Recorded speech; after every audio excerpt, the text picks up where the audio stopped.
Practicing safe sex in a relationship is crucial for both partners' physical and emotional well-being. Here are 5 key aspects of safe sex in dating.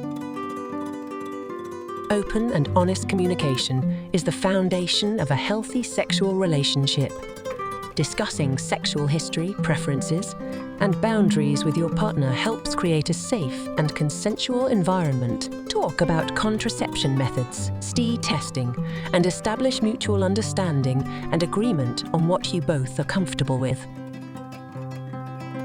Condoms are one of the most effective ways to protect against sexually transmitted infections, testes, and unwanted pregnancies.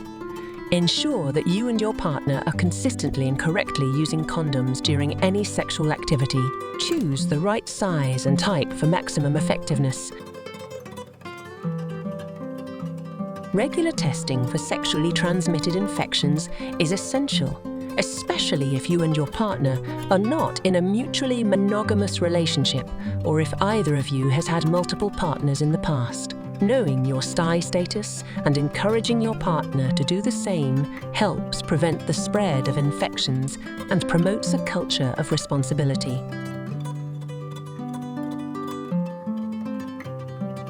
If you're not ready for parenthood, it's essential to use effective contraception methods to prevent unintended pregnancies.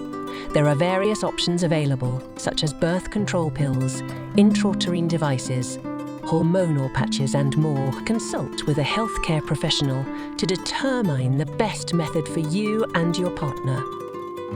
Safe sex goes beyond physical health. It also involves emotional well-being. Ensuring that both partners feel respected, comfortable, and supported is crucial for a healthy sexual relationship. Discussing boundaries, checking in with each other regularly, and addressing any concerns openly contribute to a positive and safe emotional environment. Remember that maintaining a healthy sexual relationship requires ongoing communication and mutual respect. Regularly revisit these aspects to ensure that both partners are on the same page and feel secure in their relationship. If you have any questions or concerns, it's always a good idea to consult with a healthcare professional for personalized advice.